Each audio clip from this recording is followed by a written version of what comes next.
The research ship Endeavour floated quietly in space near a dead moon.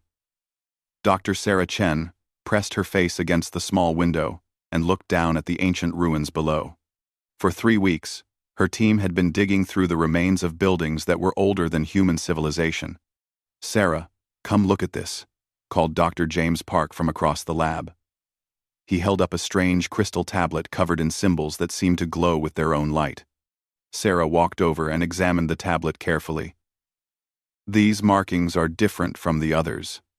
They look more recent, like someone was trying to warn about something." Captain Marcus Rodriguez entered the lab, his boots making soft sounds on the metal floor. He was a tall man with gray hair and tired eyes. "How much longer do you need down there, Dr. Chen? Command wants us to finish up soon." "Just a few more days, Captain. We're finding things that could change everything we know about alien life." Sarah set the tablet down gently. This civilization was advanced. Maybe more than us. But something happened to them. Something bad. Before the captain could answer, the ship's alarm began to ring. A voice came over the speakers. "All crew to stations. Unknown contacts approaching." Rodriguez grabbed his radio. "Bridge, this is the captain. What do we have?" "Sir, we've got 6 large ships coming our way. They're not in our database. ETA is 20 minutes. Sarah felt her heart start beating faster. This was it.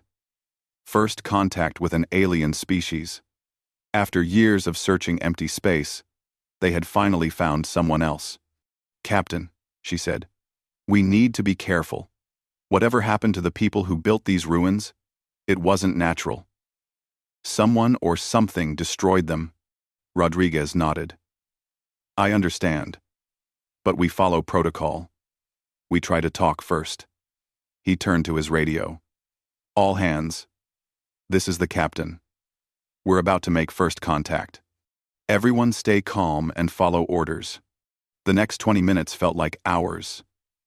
Sarah and her team secured their equipment while the ship prepared for the unknown. Through the windows, they could see 6 massive ships approaching. The alien vessels were beautiful and terrible at the same time, made of what looked like dark crystal that reflected starlight. On the bridge, Lieutenant Torres worked at the communications station.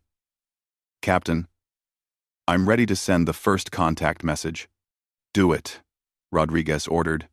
The message went out in mathematical language, prime numbers, basic equations, and peaceful symbols that any intelligent species should understand.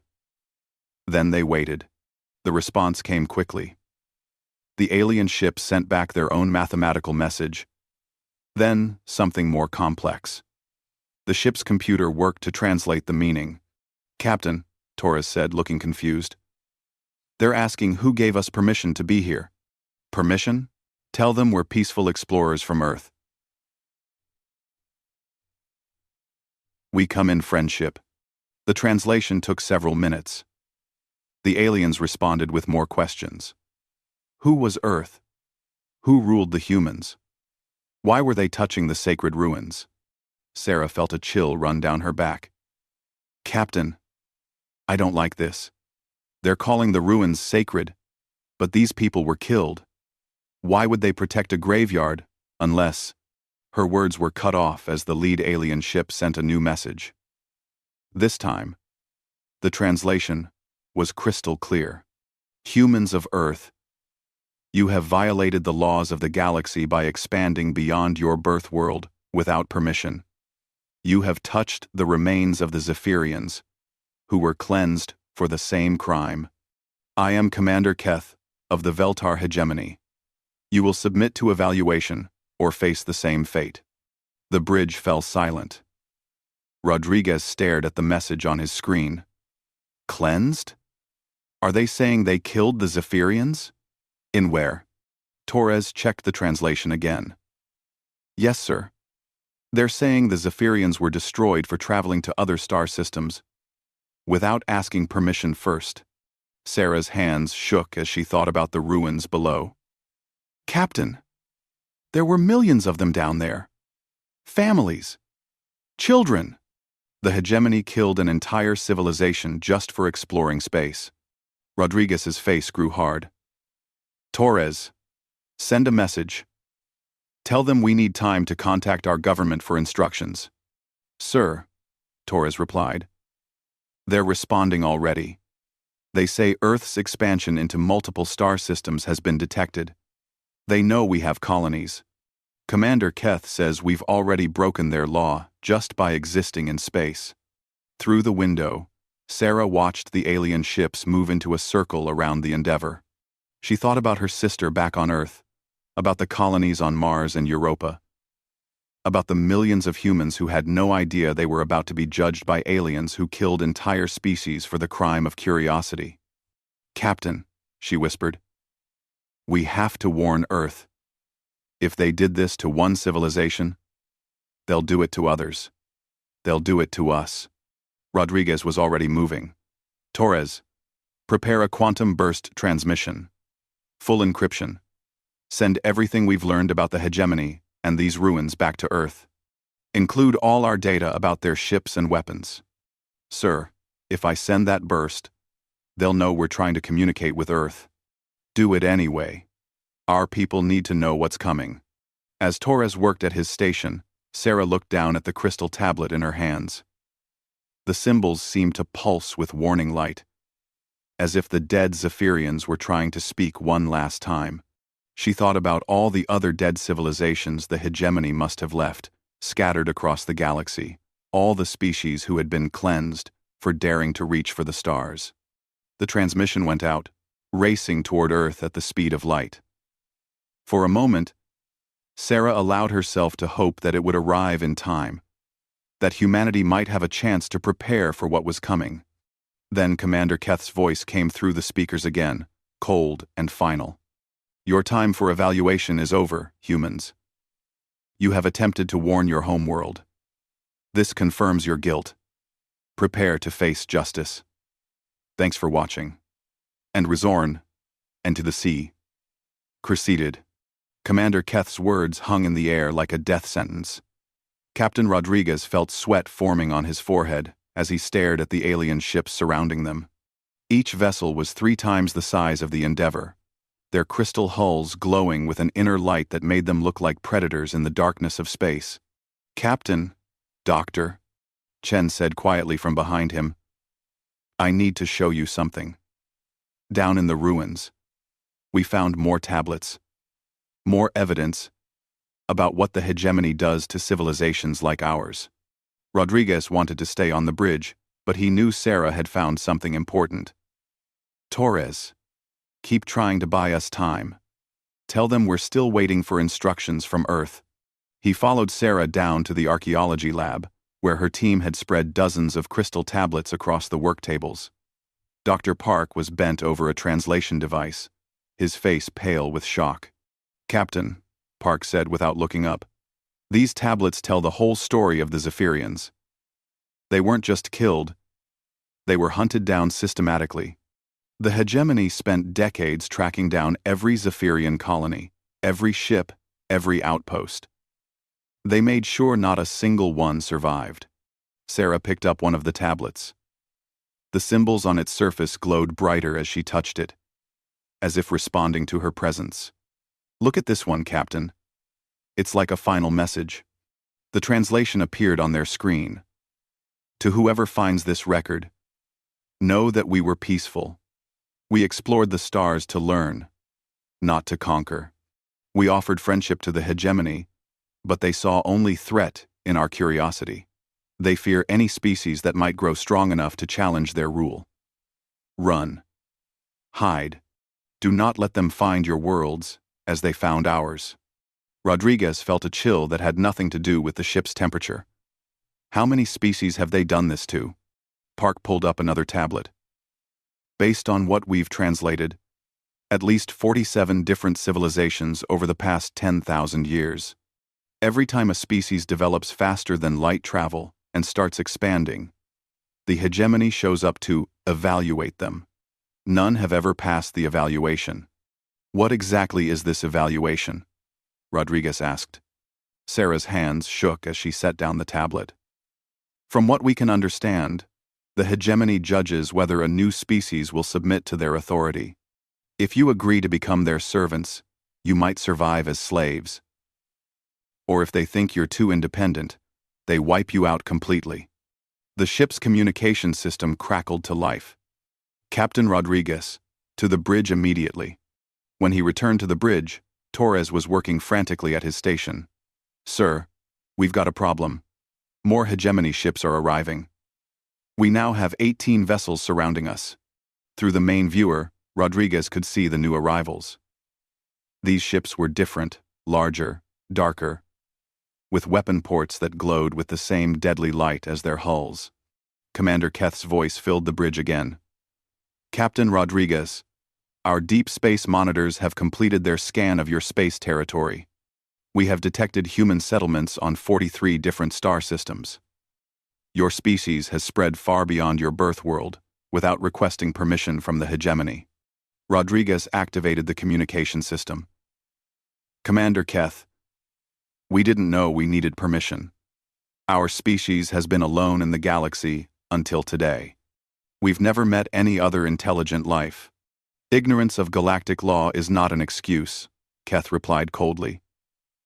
Every species that achieves space travel is monitored. Most remain on their birth worlds, as they should. Those who expand without permission are dealt with according to cosmic law. Torres whispered to the captain.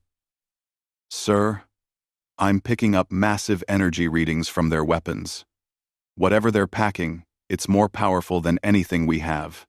Rodriguez thought about the colonies Keth had mentioned. Mars, Europa, Titan, the mining stations in the asteroid belt, the research outpost at Alpha Centauri. Millions of humans who had no idea they were about to be judged by alien overlords who saw expansion as a crime. Commander Keth, he said, surely we can reach some kind of agreement. Humanity is peaceful. We've never attacked another intelligent species. Because you have never met another intelligent species, Keth replied. But your expansion pattern shows aggression. You consume resources from multiple worlds. You build weapons and warships. You explore beyond your territory seeking more worlds to claim. This is the behavior of a conquest species. Rodriguez wanted to argue, but he knew Keth was partially right. Humanity did build warships, even though they had never needed to fight aliens. They did claim new worlds and use their resources. But that was survival and curiosity, not aggression. What would you have us do? He asked. You will submit to evaluation. Your species will be tested for compatibility with galactic order. If you pass, you will be allowed to exist under hegemony guidance. If you fail, Keth paused. The ruins below your ship show what happens to those who fail. Down in the lab, Sarah was still working with the tablets when she heard the captain's conversation over the ship's speakers. She found one more tablet, newer than the others, and placed it under the translation device. The message that appeared made her blood run cold. Day 47 of the siege. The hegemony has blocked all escape from our world. They are not just killing us. They are studying us. Learning how we think, how we fight, how we organize.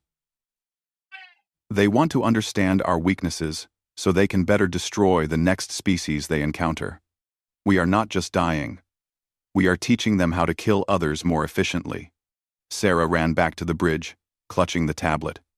Captain, they don't just kill civilizations. They study them first. Every species they destroy teaches them something new about how to destroy the next one. Rodriguez looked at the tablet, then at the alien ships surrounding them. 47 civilizations worth of knowledge about how to break, conquer, and eliminate intelligent life. The hegemony wasn't just evil. They were getting better at being evil with every species they encountered. Commander Keth, he said into the communicator. What happens during this evaluation? You will be taken to a hegemony facility where your species representatives will be tested for compliance, intelligence, and threat potential. The evaluation takes approximately 6 months. If you pass, you return to your worlds as subjects of the hegemony. Rodriguez closed his eyes. 6 months for humanity to disappear while aliens decided their fate. 6 months for the hegemony to study human weaknesses and plan their destruction. I need time to consider this offer.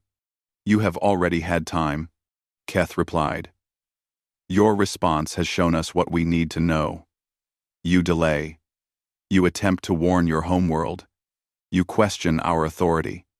These are not the actions of a compliant species. The alien ships began moving into attack formation. Captain, Torres whispered urgently, I'm detecting weapons charging on all hegemony vessels. Rodriguez stared at the screen, showing 18 alien ships ready to destroy his small research vessel. Behind him, Sarah clutched the tablet that told the story of 47 dead civilizations. He opened the communication channel one last time. Commander Keth, please. There must be another way. There is no other way, Keith replied. There never was. Thanks for watching. The first energy beam hit the Endeavor's shield generator like the fist of an angry god. The entire ship shook as if a giant had grabbed it and shaken it like a toy.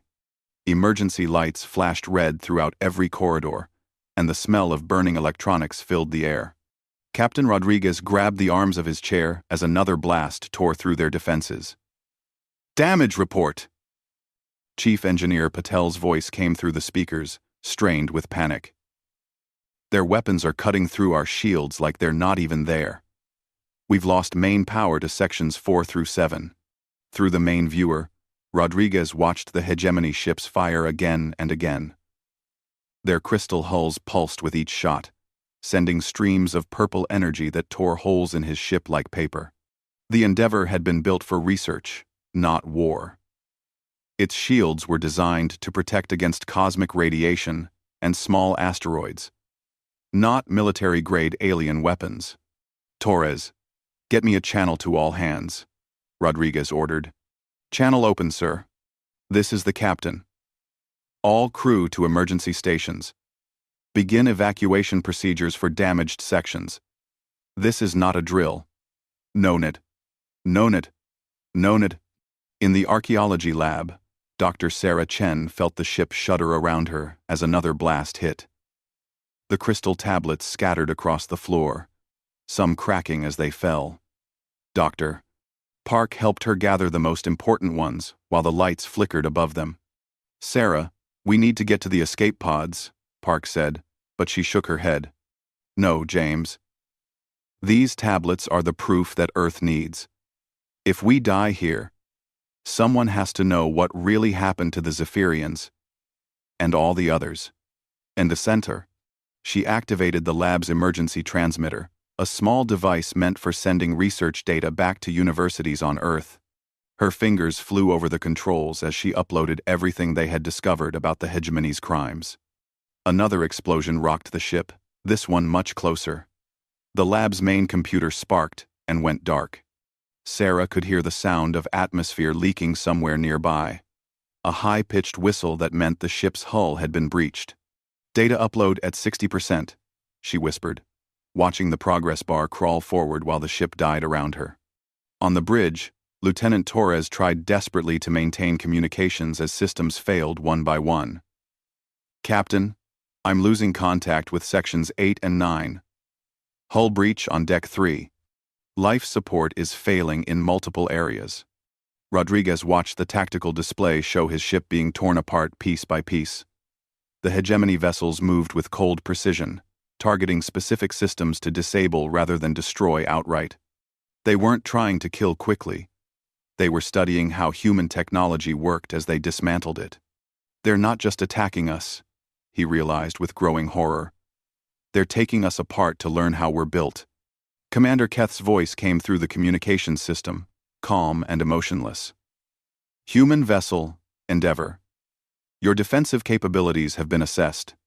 Your technology is primitive, but shows potential for development. This information has been recorded for future reference. Future reference? Rodriguez shouted back. You're killing us! We are studying you, Keth replied. Every species teaches us something useful before their termination. Your shields showed interesting adaptive properties. Your hull design is efficient for your technology level. Your crew responds to crisis with admirable organization. All of this will help us understand your species better when we encounter your homeworld. Torres turned to the captain with wide, frightened eyes. Sir, he's talking about invading Earth. Not invading, Keth corrected, having heard the comment. Cleansing. Earth will be purified of human presence once we have learned all we need to know from your colonies and vessels. The hegemony does not conquer. We eliminate threats to galactic order. Another series of blasts hit the Endeavor. And this time, Rodriguez felt the artificial gravity fluctuate. Warning alarms screamed throughout the ship as more systems failed. Through the viewer, he could see debris floating away from his vessel. Pieces of hull, furniture, equipment, and things he didn't want to think about. In the archaeology lab, Sarah's data upload reached 90% when the power failed completely. Emergency lighting cast eerie shadows across the broken tablets scattered on the floor. She could hear voices in the corridor outside, crew members running for the escape pods. Sarah. Dr. Park called from the doorway. The evacuation order has been given. We have to go. 1. She looked at the progress bar frozen at 93%, so close. All the evidence of the hegemony's crimes. All the proof that Earth would need to understand the threat facing humanity. Without this data, Earth would have no warning, no preparation for what was coming. Go, James. Get to the pods. I'm going to try to finish this transmission. I'm not leaving you. Yes, you are. She turned to face him, tears streaming down her face. Someone has to survive to tell them what happened here. Go. Park hesitated for a moment, then nodded and ran toward the escape pod bays. Sarah turned back to the transmitter and began working to restore power from the emergency batteries. The ship groaned around her as the hegemony weapons continued their systematic destruction. On the bridge, Captain Rodriguez watched his crew's life signs disappearing from the monitor as sections of the ship lost atmosphere. 18 people had made it to escape pods, but the pods themselves were sitting ducks for the alien weapons. Captain, Torres said quietly, should I give the order to launch the escape pods? Rodriguez looked at the tactical display. The hegemony ships had positioned themselves to destroy any pods the moment they launched. There would be no survivors, no one to carry word back to Earth about what had happened here. Negative. Keep the pods docked. At least the crew has a few more minutes of life support that way. He opened a channel to the entire ship. This is Captain Rodriguez. To any crew still listening, I want you to know it has been an honor serving with you. We came out here to explore, to learn, to expand human knowledge of the universe. We found something terrible. But we also found proof that we are not alone. His voice grew stronger as he continued. The hegemony thinks they're teaching themselves how to destroy humanity by destroying us. But they're wrong. They're teaching humanity that peaceful exploration isn't enough anymore. They're showing us that the universe has predators, and that we need to be ready to fight back. In the archaeology lab, Sarah managed to restore power to the transmitter. The upload resumed. 94%, 95%. She could hear the hull groaning as another section was blown away. The lab's atmosphere was starting to leak, making her ears pop. Come on, she whispered to the machine. 96%, 97. Commander Keth's voice filled the ship one last time. Human vessel, Endeavor. Your resistance has been overcome. Your data has been collected. Your species' weaknesses have been catalogued. Prepare for final termination. The hegemony ships moved into position for a killing blow, their weapons charging for one massive coordinated strike that would vaporize what remained of the research vessel. Sarah watched the progress bar hit 100%, just as the lab's windows began to crack from the loss of atmosphere. She activated the transmitter's emergency boost, sending the data racing toward Earth on a tight-beam quantum signal that would take months to arrive. She thought about her sister back on Earth, about the colonies on Mars and Europa, about all the humans who had no idea what was heading their way. Then she thought about the Zephyrians and the 47 other civilizations that had died in ignorance, never knowing why their peaceful existence had been deemed a threat. "Not this time," she whispered as the hegemony weapons reached full charge. "This time, someone will know what's coming." The final barrage lit up space around the dying ship. Energy beams converged on the Endeavor from 18 different angles, each one powerful enough to destroy a city. Captain Rodriguez had time for one last thought before the weapons fired. Somewhere in the darkness between stars, his message was racing toward Earth, carrying a warning that might save humanity from the fate of 47 dead civilizations. Then the beams struck, and the Endeavor became another lesson for the hegemony's files. Another step in their millennia-long plan to keep the galaxy safe from the chaos of independent thought and exploration. But this time, their victims had managed to fight back in a way the hegemony never expected. This time, someone would be ready. Admiral Sarah Okafor stood on the bridge of the UES Retribution, watching the expanding cloud of debris that had once been her sister's research ship. The quantum burst transmission from the Endeavor had reached Earth 3 months ago, carrying Dr. Sarah Chen's final message and all the terrible evidence about the Veltar hegemony. 3 months to build humanity's first true warship. 3 months to prepare for a war that most of Earth's leaders hadn't believed was coming. 3 months to turn human engineering and physics into weapons that could challenge an enemy who had been perfecting genocide for 10,000 years. "Admiral," called Lieutenant Commander Hayes from the tactical station. "We have 18 hegemony vessels in formation around the debris field. They appear to be cataloging the wreckage." Sarah's hands clenched into fists as she watched the alien ships move through the remnants of the Endeavor, like scavengers picking through bones. Her sister had died, trying to warn Earth, and these creatures were treating her death as a learning experience. "Communications. Open a channel to the hegemony fleet." "Channel open, Admiral."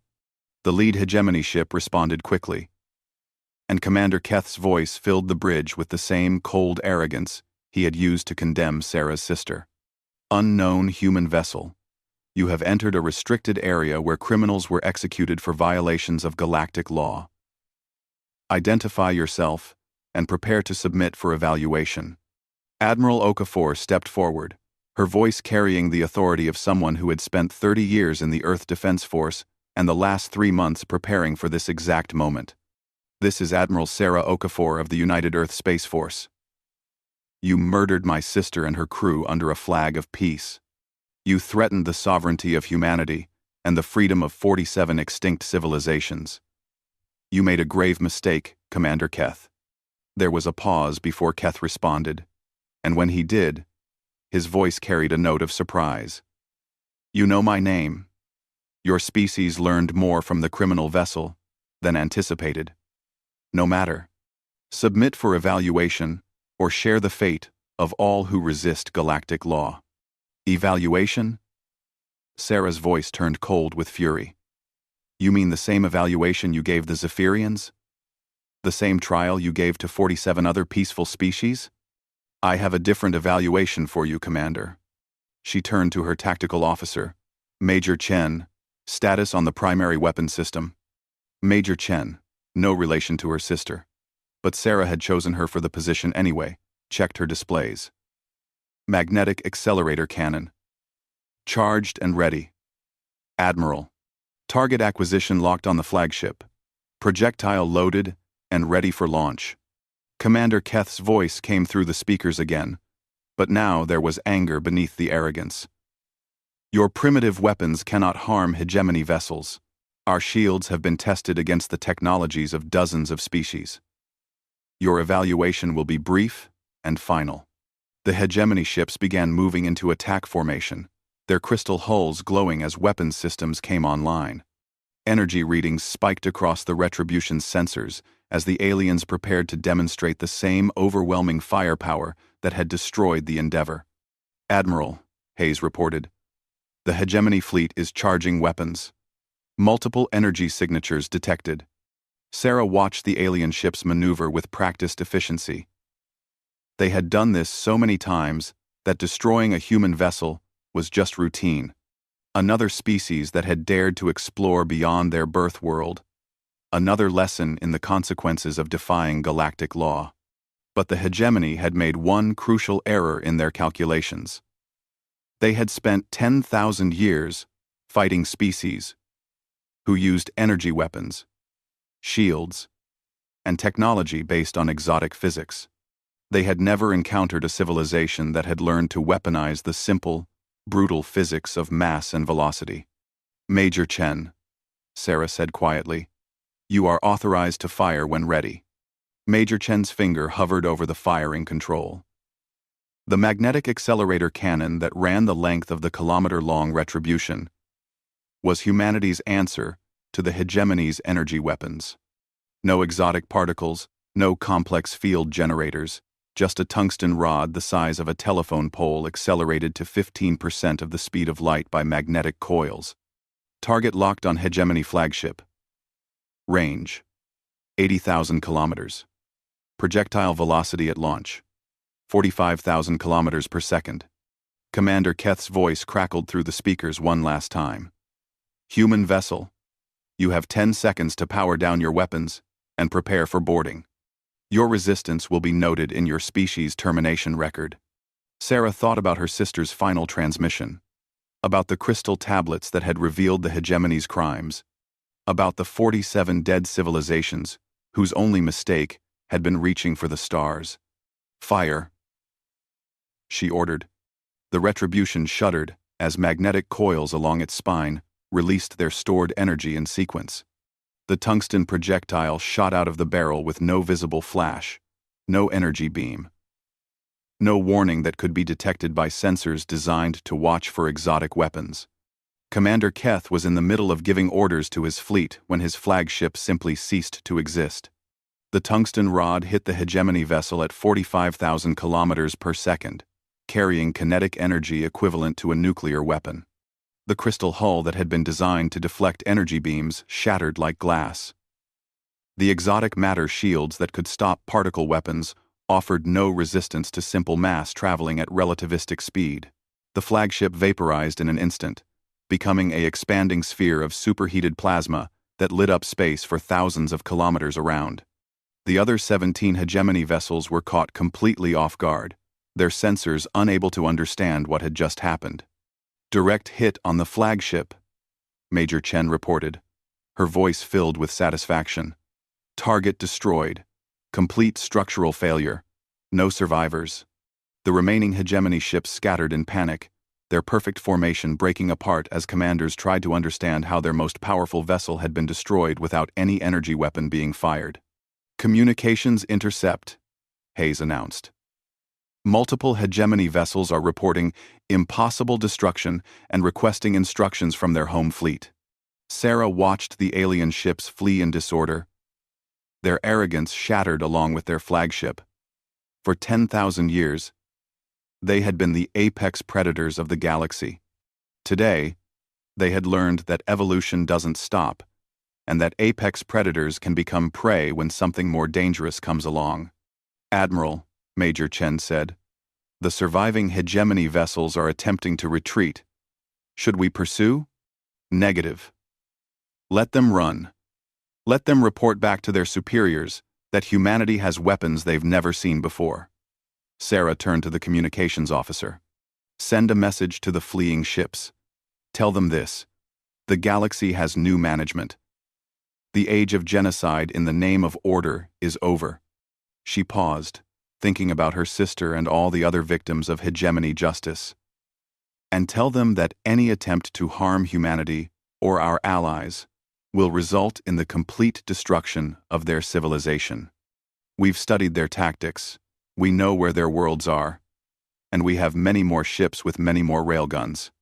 As the last hegemony vessels disappeared into hyperspace, Sarah looked out at the debris field that had once been the Endeavor. Her sister's sacrifice had not been in vain. The warning had reached Earth in time. Humanity had prepared for war instead of preparing for peaceful contact. "Communications, send a message to Earth Command. Tell them the first engagement was successful. The hegemony has been introduced to human physics. I don't think they liked the lesson. She turned to address her crew, men and women who had volunteered for a mission they knew might end in death, but who had come anyway because someone had to stand up to the bullies who had terrorized the galaxy for millennia. Today, we've proven that humanity will not go quietly into the darkness. We will not submit to evaluation. We will not bow to tyrants who judge our worthiness to exist. Her voice carried throughout the ship. Today, the hunters became the hunted. And tomorrow, we're going to make sure the galaxy knows that Earth's children are not prey. The Retribution began moving toward the edge of the system, its mission complete but its war just beginning. Behind them, the debris of the Endeavor drifted in space alongside the vaporized remains of the Hegemony flagship, a monument to the end of one era and the beginning of another. The surviving Hegemony ships fled through hyperspace, carrying with them news that would shake the foundations of galactic order. For the first time in 10,000 years, someone had fought back against the Veltar Hegemony and won. Admiral Sarah Okafor stood in the observation deck of the Retribution, watching the stars that had once seemed peaceful and empty, but now held new meaning. Somewhere out there, alien civilizations were learning that the galaxy's oldest predators had been challenged by newcomers who played by different rules. Admiral. Lieutenant Commander Hayes approached with a data pad. We're receiving multiple transmissions from across local space. It appears word of our engagement is spreading faster than we expected. Sarah took the pad and scrolled through the messages. Most were in alien languages the ship's computers couldn't translate yet, but the mathematical portions were clear enough. Coordinates, energy readings, and most importantly, questions. They want to know who we are, she said. How many ships we have. What our intentions are. The galaxy just watched the Hegemony lose a flagship to an unknown weapon, and everyone wants to understand what that means for them. Dr. Martinez, the ship's xenolinguist, stepped forward. Admiral, I've been working on some of these transmissions. Several appear to be from species that were previously conquered by the Hegemony. They're asking if humanity is here to replace the Hegemony as galactic rulers. Sarah shook her head. That's exactly what we're not here to do. The galaxy has had enough of empires telling everyone else how to live. She turned to Hayes. Prepare a general broadcast. Full spectrum. All frequencies. I want every species in this part of the galaxy to hear this message. Within an hour, the Retribution's communication array was ready to transmit across multiple star systems. Sarah stood before the recording device, knowing that her words would be heard by dozens of alien civilizations, many of whom had never imagined that the Hegemony could be defeated. This is Admiral Sarah Okafor of the United Earth Space Force, speaking for humanity and Earth. Today, human forces engaged and destroyed a Hegemony fleet that had murdered innocent researchers under the flag of peaceful contact. She paused, thinking about her sister and all the others who had died for the crime of curiosity. For 10,000 years, the Veltar Hegemony has appointed itself the judge of which species deserve to exist. They have destroyed 47 civilizations whose only crime was reaching for the stars. They have convinced the galaxy that this genocide is somehow justice, that expansion and exploration are threats to cosmic order. We reject that premise completely. Humanity believes that every intelligent species has the right to explore, to grow, to reach beyond their birth world, and seek knowledge among the stars. The Hegemony calls this dangerous expansion. We call it the fundamental nature of intelligent life. Her voice grew stronger as she continued. Earth's message to the galaxy is simple. The age of asking permission to exist is over. No species has the right to judge another's worthiness to survive. No empire has the authority to decide which civilizations may explore space. The galaxy belongs to all of us, not to those who happen to develop weapons first. Dr. Martinez had been monitoring incoming transmissions during the broadcast. He handed Sarah a note that made her smile grimly. Admiral, we're getting responses already. Several species are asking if humanity plans to establish our own empire to replace the Hegemony. Sarah looked directly into the recording device. To those who ask if humanity seeks to rule the galaxy, the answer is no. We seek to free it. Earth does not want subjects or tribute or submission from other species. We want trade, knowledge exchange, and mutual cooperation between equals. But make no mistake, we will defend this freedom. Any species that attempts to return to the hegemony's ways, any civilization that tries to impose its will on others through threat of extinction, will discover that humanity has many more ships and many more weapons designed specifically to stop such aggression. She ended the recording and turned to Dr. Martinez. How long before that message reaches the major population centers? At light speed, it'll take weeks to reach the furthest systems. But I suspect the hegemony survivors will spread the news much faster through their communication networks. As if summoned by their conversation, Major Chen appeared with an urgent expression. Admiral, we have a situation developing. Long-range sensors are detecting multiple fleets moving throughout this region of space. It appears our little demonstration has triggered some significant political changes. Sarah followed Major Chen to the tactical center, where displays showed the movement of ships across dozens of star systems. Red markers indicated hegemony forces, but there were also green markers for unknown fleets, and blue markers for what appeared to be civilian vessels. What are we looking at, Major? A revolution, Admiral. These blue markers are refugee fleets. Civilian ships from species that were previously under hegemony control. They're leaving their designated worlds and heading for deep space. The green markers appear to be species that had military forces hidden away, now moving into the open. Dr. Martinez studied the displays with growing excitement. Admiral, I think we've started something much bigger than we intended. The galaxy has been waiting for someone to prove the hegemony could be beaten. Now that we've done it, everyone who ever hated their rule is making their move. Sarah watched the tactical display as more and more fleets appeared. Some were clearly military. Others appeared to be massive civilian evacuations. The rigid order that the hegemony had maintained for millennia was collapsing as species that had been forced into submission for generations suddenly saw hope for freedom. Communications, she called. Are we getting any direct messages from these new fleets? Lieutenant Torres, who had transferred from the destroyed Endeavour just before its final mission, worked at his station. Yes, Admiral. Multiple first contact requests from species identifying themselves as former hegemony subjects. They want to know about humanity's intentions and capabilities. And the military fleets? Several are requesting permission to coordinate attacks against remaining hegemony strongholds. Others are asking for technical information about our weapons. A few are offering alliance treaties. Sarah realized that humanity had inadvertently become the center of a galactic revolution. Species that had been enemies for centuries under hegemony rule were now potential allies against their common oppressor.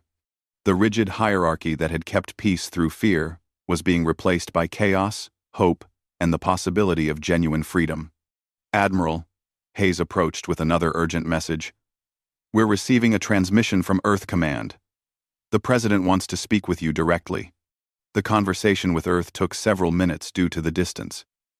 But President Chen, no relation to her sister, though Sarah found the coincidence both painful and encouraging, was clear in her instructions. Admiral Okafor, your actions have exceeded all expectations. Earth authorizes you to begin formal diplomatic contact with any species seeking alliance against hegemony forces. We're sending additional ships to support your mission, including vessels equipped with the new weapon systems. Sarah smiled as she composed her reply. Understood, Madam President. Request permission to establish humanity's first interstellar alliance. Permission granted, Admiral. Show them that Earth keeps its promises to friends and enemies alike. 3 days later, the first Interspecies Freedom Alliance was formed in the ruins of the Kepler 442 system, where Sarah's sister had died trying to warn humanity about the threat facing all independent civilizations. Representatives from 12 different species met aboard the Retribution to sign an agreement that would have been impossible under hegemony rule. Dr. Martinez served as translator as Admiral Okafor addressed the assembled delegates. Today marks the beginning of a new era in galactic politics. Not an era of empires and subjects, but an era of cooperation between equals. Not an age of permission and evaluation, but an age of freedom and mutual respect. She gestured toward the debris field visible through the observation windows. The Endeavour died here 3 months ago, carrying researchers who wanted only to learn and explore. Today, their sacrifice has meaning. Today, every species in this alliance can explore, expand, and grow without fear of judgment from self-appointed galactic authorities. As the delegates signed the alliance agreement, Sarah thought about Commander Keth and the hegemony forces that were undoubtedly planning their response to humanity's challenge. They would come in greater numbers, with better weapons, seeking to restore the order they had maintained for 10,000 years. But they would find a galaxy transformed. Instead of isolated species cowering under their rule, they would face a united coalition, armed with human weapons, and driven by the simple belief that no one has the right to decide who deserves to exist. The age of galactic tyranny was ending. The age of freedom had begun. And at its heart stood humanity, the species that had refused to ask permission to reach for the stars.